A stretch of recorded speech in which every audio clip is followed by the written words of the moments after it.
सामूहिक प्रार्थना। हे परमात्मा, तुमे आमर पिता, आमे माने तुम प्रतिमूर्ति रे गठित होइछु। आमे तुमरी संतान, भिकारी परी भिक्षा मागिबु नहीं। आमे अमृतर संतान भावरे सुख शांति स्वास्थ्य ज्ञान मुक्ति और असीम आनंदर भागीदार अटु। आमे तुमर समस्त ऐश्वर्यर उत्तराधिकारी अटु। भल हेउ कि खराब हेउ, आमे तुमरी अंश विशेष अटु। आम भितरे तुमरी इच्छा जाग्रत कराई दियो। तुम घोषित आज्ञा पालन करिबा पाई, तुम निर्देशित पथरे गति करिबा पाई आमको समर्थ कराई दियो। आम मानवीय इच्छार व्यवहार सिखाई दियो। ओम शांति शांति शांति। भगवान को सहित संपर्क स्थापन करिबा जड़े भक्तों पाखरे एक शक्तिशाली आत्म संपर्क रही है। तांको देखा करिबा पाई आसुथिबा लोक माने सही कंपन द्वारा प्रभावित होती। यही आत्मकंपन समस्त मंद चिंता को नष्ट करी मनरे आनंद सृष्टि करिଥାଏ। आमे जो भगवान को सीधा सड़क अनुभव करि परिबा से प्रकृत अर्थात सत्य अटंती। मनुष्य द्वारा घटुथिबा समस्त घटना अपेक्षा ता अधिक वास्तव। यही आत्मकंपन सबुबले आम मन को आकर्षण करुथिबारु ताको कृष्ण बोली मध्य कहते एवं शरीर सर्वत्र अर्थात अणु परमाणु ठारू रमण करुथिबारु राम बोली मध्य कहते।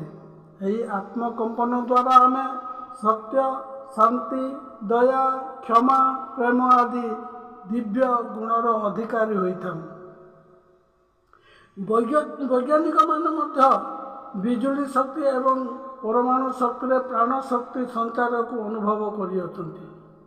आम जीवन असीम सागर कोଳରେ पानी फटका परि भासुछि। भगवान को आखि पिछुड़ा मात्र के शह शह वर्ष चली जाउछि। तेणु समय नष्ट न करी आमर इच्छा को आयत्तरे रखी स्वाधीनतार आनंद नेबा कामना गुड़ी को सीमांकन करी निज निजर मालिक हो जिबा। आमे पृथ्वी ठारू जहाँ सबू पाइछु ताहा अस्थायी अटे। आमे छाड़िबा को इच्छा न कले मध्य से सबू धीरे धीरे आम पाखरु चली जिवो। बंधु बांधव आत्मीय स्वजन एपरिकी निजर प्रिय शरीर मध्य निजर साथी देव नहीं। किंतु भगवान जहाँ देइछन्ति ताहा चिरदिन पाई आमर होई रहिबो। सेही दिव्य आत्मकंपन बा ईश्वर को आमे छाड़ी पारिबा नहीं कि से आमको छाड़ी रही पारिबे नहीं। मनरे उठुथिबा भावनार ज्वार एते शक्तिशाली जे आमे जदि खराब चिंता करुथिबा लोकंक सहित गोटे कोठरी रे रहिबा तेबे सेमानकर खराब स्पंदन आम उपरे प्रभाव पकईथा। निजको सुरक्षित रखिबा पाई जति यथेच शक्ति नहीं तेबे तांको द्वारा प्रभावित हेबा स्वाभाविक। जदि निज पाखरे आत्मकंपन सुदृढ़ रही तेबे कौनसी मंद कंपन आमको प्रभावित करि पारिबो नहीं। आमे अन्य जने लोकर शरीर मन और आत्मार साधारण कंपन रे मध्य अनुभव करि पारिबा। जने असुस्थ लोकर नकारात्मक दुर्बल चिंताधारा को आम उपरे पड़ुथिबा प्रभाव दूर करि पारिबा। आमे सबुबेले रोगी सहित मिशिबा द्वारा तांको असुस्थतार चेतना आमको आकर्षण करिଥାଏ। अन्य मानक चिंताधारा ठारू आमर चिंता बा भावधारा को अधिक दृढ़ करने को पड़िबो। आम गहन रे मिशुथिबा नकारात्मक चिंतार कंपन को दूर करने पाई यह एकमात्र उपाय अटे।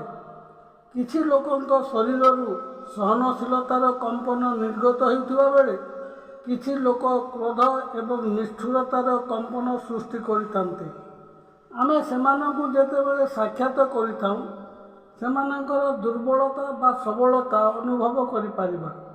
जो माने सरलता दयालुतार कंपन सृष्टि करते आमे सेमानकु तुरंत भल पाइथाउ। बेले बेले ट्रेन किंबा बस रे यात्रा करुवा समय आम अजणा व्यक्ति संस्पर्श में आसी था एवं सही अजणा व्यक्ति अति आपणार बोध होता हृदय कंपन जो होता है। मंदिर और धर्मानुष्ठान गुड़िक लोकंकर सकारात्मक भावनार प्रभाव हेतु आमको आनंद मिलता है। लोक माने क्यों प्रकार भावना मन में सृष्टि करती जानिबा सर्वोत्तम उपाय होची आम हृदय भितर आम भावनार माइक्रोफोन प्रति ध्यान देवा। आम हृदय सबुबले दयालु भाव पोषण करने उचित कारण यही भावना संपूर्ण निरपेक्ष अटे। यह पृथ्वीर सबु ज्ञान अपेक्षा भल भविष्यवाणी दे थाए।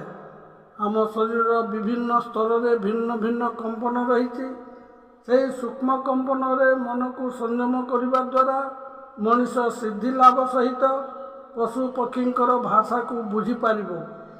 यह जोगी मानकर मत अटे। यार विस्तृत वर्णना अन्यत्र करा।